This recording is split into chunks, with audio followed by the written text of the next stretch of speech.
Për të kuptuar diçka më shumë lidhje me deklaratën e bërë pak më përpara nga një komisionere për shënimin e emrave të atyre që kanë votuar. Mariglen, çfarë po ndodh realisht aty? Etelina, ndodhemi në qendrën e votimit këtu në Fakultetin e Shkencave në kryeqytet, ku para pak minutave pati një moment tensioni, po them, për shkak se drejtuesja e degës së Partisë Demokratike në njësinë 9, zonja Eda Grimçi, denoncoi sipas saj që komisionerët këtu në qendrën e votimit mbajnë shënim emrat e votuesve të cilët vinë për të votuar, duke denoncuar si një procedurë të parregull sipas saj, pasi përmes telefonave më pas raportojnë tek strukturat e tyre që kanë ngritur për çështjen e votës se cili person ka ardhur apo cili nuk ka ardhur akoma, duke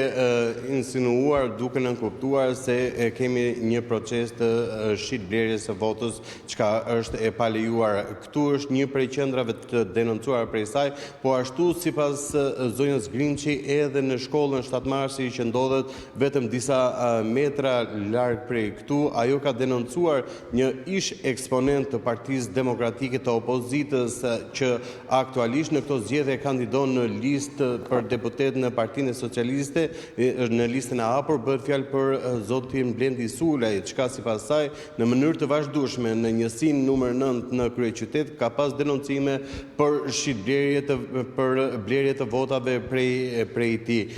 Momentalisht zonja Grimçi ka shkuar, po shkon drejt pra shkollës 7 Marsi, ku është një tjetër qendër votimi me probleme sipas saj, çka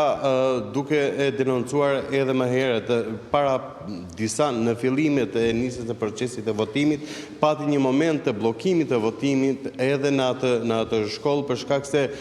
është denoncuar prej saj një çift i cili ka shkuar në dhomën e votimit, kanë shkuar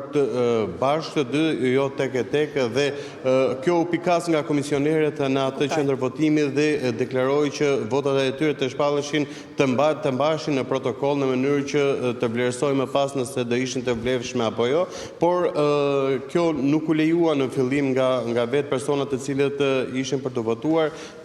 çka bëri një moment tensioni dhe u bllokua për disa minuta gjithashtu procesi i votimit në atë qendër votimi pra te shkolla 7 Marsi këtu në kryeqytet. Ndërkohë për momentin procesi i votimit po shkon normalisht dhe në mënyrë të qetë, janë qytetarë të cilët